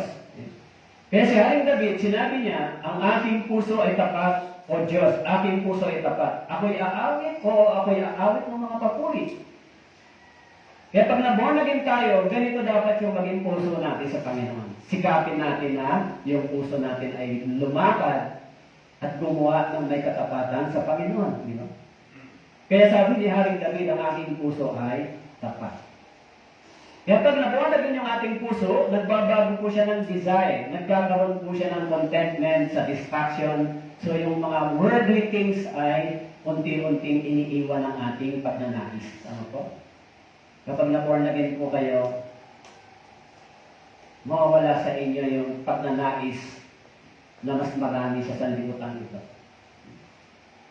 Actually, pagka na-born again tayo, nagkakaroon tayo ng contentment. Okay naman, masaya na lang ako sa ganito sa Panginoon. Basta kumakain ako sa isang araw, tinutulungan tayo ng Diyos. Tama po? Kaya kung meron na tayo nito, contentment, peace of mind, and peace of our heart, in our heart, yun po ay kayamanan galing sa langit. Tama po? Kayamanan galing sa langit. Yung kayamanan galing sa lupa, nagbibigay ng maraming alalahanin. Tama po? Pag marami po kayong pera, marami kayong kayamanan, napakahirap ng tao bumaba sa harapan ng Diyos. Tama po? Kaya ho, mapalad yung mga taong hindi mas marami ang pera. Kasi mas nakilala at hinanap nila yung Diyos. Of course, may mga taong mayaman, hinanap din nila yung Diyos, pero bibihira. Very rare lang yung ganong senaryo. Di ba? Kaya po, sabi diyan, yung puso ay dapat na ma-born again. Kaya dito po, sabi ko, bibigyan ko kayo ng bagong puso, lalagyan ko kayo ng bagong espiritu sa loob niya. Aking aalisin ang batong puso sa inyong laman. Aking inilagay ang aking espiritu sa loob niya. Palalakarin ko kayo ng ayon sa aking mga tuntunin. Magiging maingat kayo sa pagsunod sa aking mga batas. Kaya po sa Ezekiel chapter 36 verse 26, sabi po, bibigyan ko kayo ng bagong puso. Aalisin ang batong puso sa inyong laman. Ano po ang ibig sabihin ng batong puso? Dati yung puso natin is stubborn. Ayaw tumanggap ng aral ng salita ng Diyos. Tama po? Pero nung binigyan tayo ng bagong puso, yung tinatawag na pusong laman, ngayon yung ating puso ay naging submissive, teachable. Madali lang tumatanggap ng turo at aral ng salita ng Diyos. Tinatanggap niya yung correction, tinatanggap niya yung blessings, tinatanggap niya yung correction, kasi sabi ang salita ng Diyos ay nagagamit sa pagtuturo. Pagsaway, tama po? Kaya, tinatanggap minsan ng ating puso yun, galing sa Diyos, sa salita ng Diyos. So, sabi po, nung binigyan tayo ng bagong puso, yan yung born again heart. Tama po? Born again heart. Kaya nga sinabi, bago Tama po? Ibig sabihin ng bagong puso, meron tayong lumang puso. Binigyan tayo ng bagong puso. Okay? Hindi lang yun, si Paul, na-discover niya rin yung sin sa isip. Sabi po, palibasa hindi nila mabuting kilalanin ng Diyos. Hinayaan sila ng Diyos sa isang mahahalay na pag-iisip. Upang gawin ang mga bagay na hindi nararapat. Sapagkat ang kaisipan ng laman ay pagkapoot, laban sa Diyos. Even in our mind, tama po, merong sin. Hello, nandiyan po kayo? May sin ba sa isipan natin? Hindi lamang sa puso na-discover ni Paul, even sa kanyang isipan, meron pa nandito. Kaya tayo, nung nilinis tayo ng salita ng Diyos, yung ating isip at ang ating puso ay nagpapasa ng katwiran at katanalan ng Diyos. Diba? Hindi ito dapat. Pero nung wala pa tayo, hindi pa tayo ligtas, wala tayong ganitong pagtingin, tama po? Kaya sabi po dito, yung mga taong hindi kumilala sa Panginoon, hinayaan sila ng Diyos sa isang mahalay na pag-iisip. Kaya ayaw nilang tanggapin yung tawag-panawagan ng Diyos. Di ba? Kaya sabi ko, ang kaisipan ng laman ay pagkapuot laban sa Diyos. Napupuot siya sa Diyos. Yung kasalanan na sa isipan ay napupuot laban sa Diyos. Kaya sabi ko, ang kanilang kainitan ay kapahamakan, ang kanilang tiyan, ang kanilang Diyos. Ang kanilang kapurihan na nakatuon ang isip saan? Nakatuon ang isip sa mga bagay na makalupa. Tama po? Kaya, kapag hindi ba na-born again, ang isipan laging nasa makalupa. Yung iniisip lang yung kailangan lang sa lupa. Tama po? Lagi ang iniisip ang problema, kailangan sa lupa. Pero pag na-born again na, meron na rin pagnanais para sa pangangailangan panglangit. Tama po? Kaya yung mga nakatanggap ng biyaya ng Diyos, nagkaroon na sila ng battle, di ba? Ano ba yung gagawin ko? O, susunod ba ako o hindi? Kaya po, si church, di ba? Sa church, napakahirap sumunod ng mga believer o ng mga tao kapag hindi totoong na born again. Kasi dalawa lang yung karakter na ipinakita ni Jesus sa Biblia. Isang tupa at isang, ano yung isa? Kambing o wolf, di ba? Kaya kung nasa church na, kung naging sheep na, naging tupa, dapat sila ay masunurin, submissive and teachable, di ba? Siyempre, bakit may pastor? Inilagay ng Diyos yung pastor Tama po? Pero marami ding hindi inilagay ng Diyos na pastor. Tama po? Hindi lahat. Kaya po, yung mga tao, nakikinig sila sa mga aral na ito sa pamamagitan ng pagtuturo ng isang manggagawa ng pastor. Sa tungkulin ng pastor mag-aral, pagkatapos aralin, mag-aral, ituro para sabi ni Jesus kay Peter, Peter, do you love me? Yes, Lord. Feed my lamb. Tama po? Kung gano'n, ginagamit ng Diyos sila para i-feed yung lamb ng Panginoon, hindi yung tupa ko, tupa ng Panginoon. Kasi hindi ko kayo tupa tayo lahat ng Panginoon. Kaya ang nangyari sa iba, dahil sila ay nagsasabi, oy, tupa ko yan, kaya yung binibigay niya sa akin dapat mapunta. Sa mga false born-again churches, gano'n, di ba? Kaya yung mga tupa ay katasan nila. Pero sa totoong church, tayong lahat ay tupa ng Panginoon. Tama po? Kaya sabi diyan, kung naging tupa ng Panginoon, may dalawang ginagawa yung tupa na nakasulat sa Biblia. Sumusunod at nakikinig. Tama po? Sa John chapter 10 verse 27 nakasulat doon. Yung aking tupa ay nakikinig at sumusunod. Tama po? Kaya may church. Yung church na ito, hindi yung building. Yung church tayo na tinubos ng dugo ng Panginoon. Para tayo mayroong pagkatapos nating maligtas, dinala tayo sa church. Tama po? Tinipon tayo ngayon. Kaya napunta ka sa church, hindi dahil gusto mo, kundi dinala ka ng Panginoon. Tinagdag ka, nakasulat sa Acts chapter 2. Tama po? Kaya yan po yung church na itinayo ng Panginoong Hesus. Tayo ay kanyang church. Tama po? Kaya sabi doon, at kayo ng dati ay hiwalay at mga kaaway sa pag-iisip sa pamamagitan ng masasamang gawa. Dati, ang ating pag-iisip ay kaaway ng Diyos. Tama po? Kaya kung hindi natin po kontrolin yung ating mind sa pag-iisip, lalagpas yan sa plano sa boundary ng Diyos. Kaya may tawag na overthinking ka, di ba? So, dapat yung iisip natin ay governed by the words of God. At yung ating puso ay governed o binabantayan din ng salita ng Diyos. Kasi siya ang nagsasaliksik sa atin. Tama po? Dati, yan ay hiwalay sa Diyos. Kaya sabi niya, ihanda ninyo sa gawain ng inyong mga pag-iisip. Nasupilin ninyo ang inyong sarili, ilagak ang inyong pag-asa sa biyayang darating sa inyo. Kapag iniheb na si Jesucristo, tulad ng mga masunuring anak, huwag kayong gumaya sa masasamang pagnanasa ng inyong kamangmangan noong una. In Romans chapter 12 verse 16, magkaisa kayo ng pag-iisip. Huwag ninyong itoon ang inyong pag-iisip sa mga palalong bagay, kundi makiayon kayo sa mga bagay na may kapakumbabaan. Huwag kayong magmamagaling sa inyong mga sarili. Kaya yung ating iisip, kapag hindi po binabantayan ang salita ng Diyos, nagiging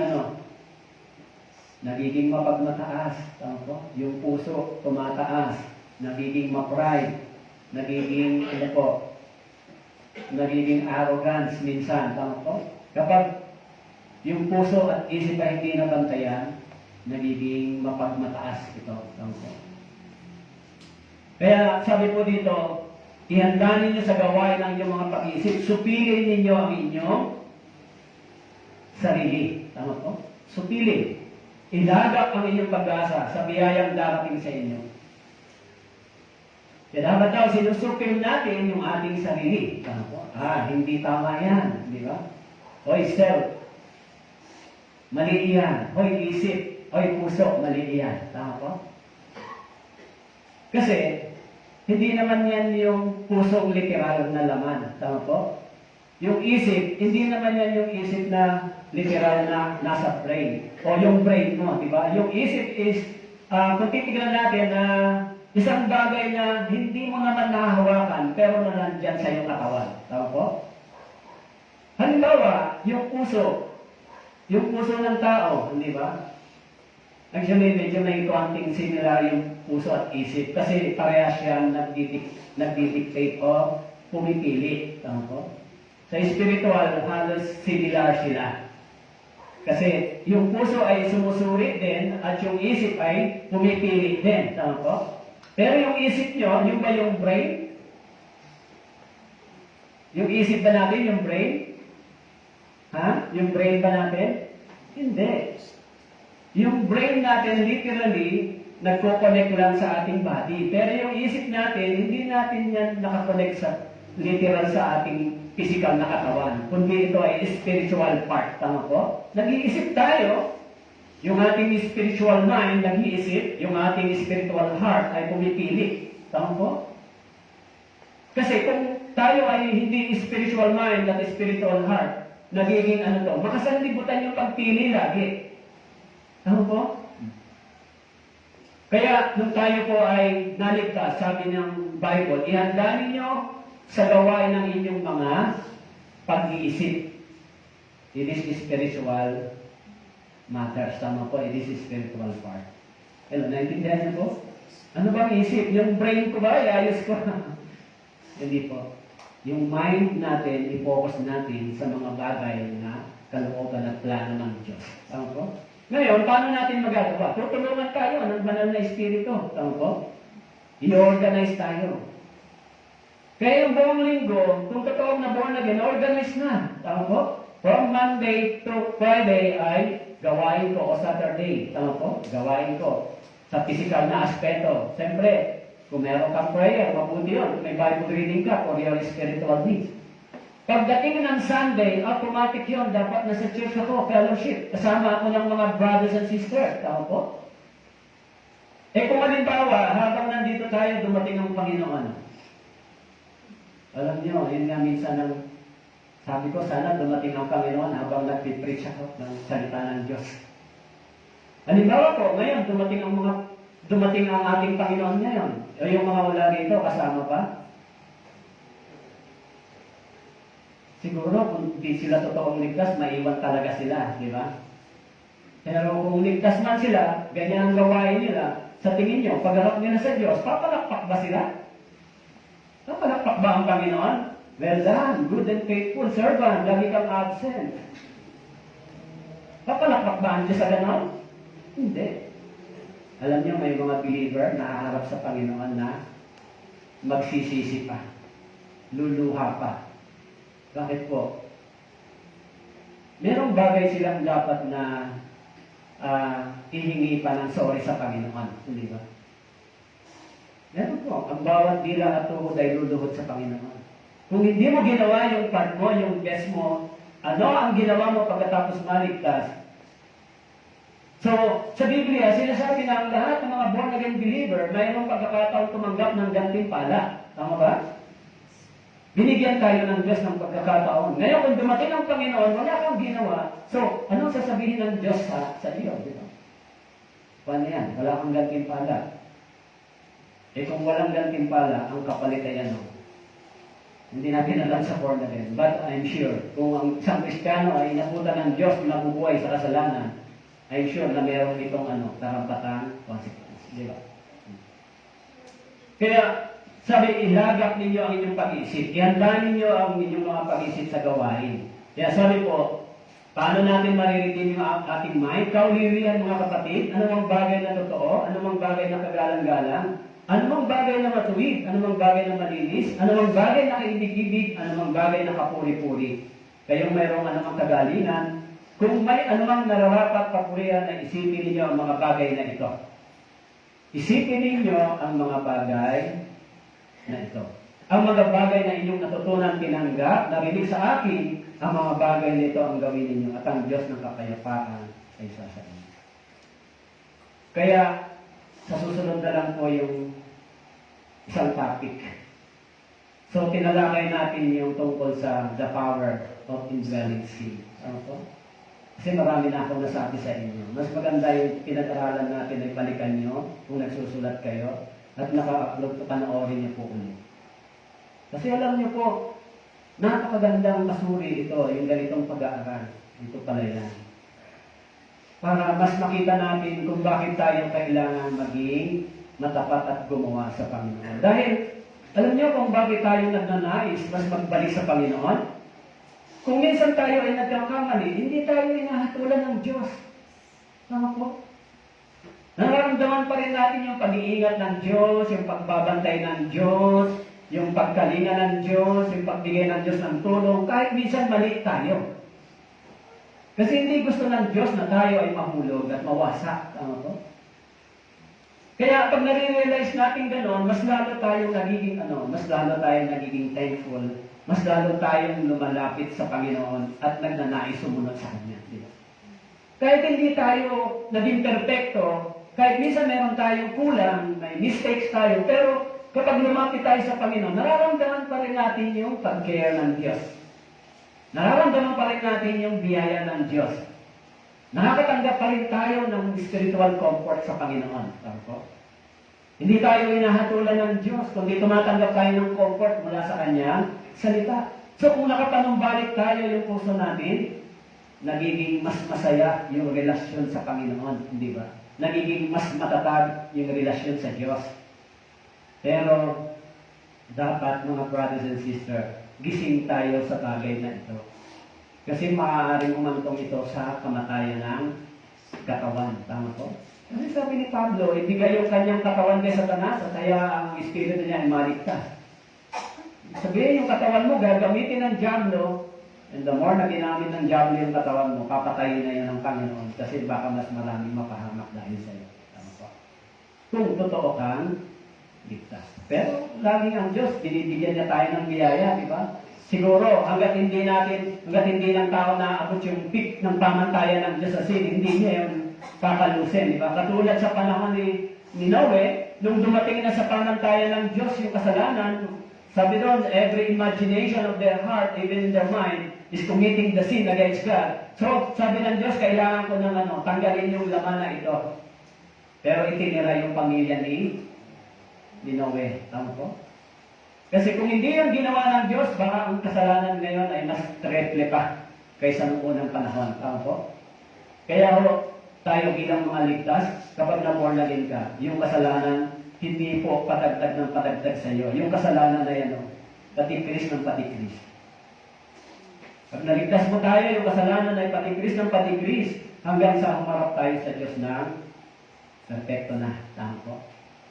Kaya hindi ho maparami na sinasabi, the more grace and the more committing the sin, hindi po. Yung biyaya na ating tinanggap ay naging reason upang maghinto tayo sa paggawa ng kasalanan. So, it is a blessing, di ba? O, ligtas na ho kayo? O kung minsan, nagkamali po kayo? Ha? Nagkamali kayo? Yes. Ako nagkamali din minsan, pero na-realize ko kung gaano kadakila yung pag-ibig ng Diyos. Pag sinabi ko, Panginoon, I'm sorry, pero help us na ma-correct ko ito. By action, tama po? By words and action. Kasi kung hindi ang Panginoon mapagbiyaya, dahil nagkasala ka, judgment ang dapat sa iyo, tama po? Pero hindi ganoon ang Panginoon, hindi ba? Kaya kapag yung puso natin ay mabilis na bumabalik, so mararamdaman natin sa ating puso yung dala, yung peace of mind, mararamdaman natin yung comfort ng Diyos. So, yung spiritual life mo, lalong tatatag at yung relasyon mo sa Diyos. Makikilala mo pang lalo ang Diyos. Tayo po'y manalangin. Ama namin Diyos, salamat po. Bagamat sinasabi sa inyong salita na ang kasalanan ay namanahan pa sa amin, subalit wala na po itong kapangyarihan sa amin. Kaya tulungan niyo po yung mga anak po ninyo na naligtas na napiliin, lakaran ng inyong salita. Kung darating man po ang pagtukso sa amin, lalo na po sa iglesia, Panginoon, bigyan niyo po kami ng puso na matalino at isip na bukas at nagbabantay upang sa ganon, sa tulad mo ng sinabi ni Haring David, na ang inyong salita ay iniingatan namin sa aming puso upang hindi kami magkasala laban sa iyo. Pagpalain niyo po yung mga brothers and sisters dito po sa Kailaway at sa mga nakikinig online Pagpalain niyo po kung bawat isa sa amin na dumalo ngayon. Patuloy niyo po na turuan niyo po kami ng inyong salita. Sa iyong papulit pasasalamat, ito pang aming dalangin sa pangalan ni Jesus. Amen.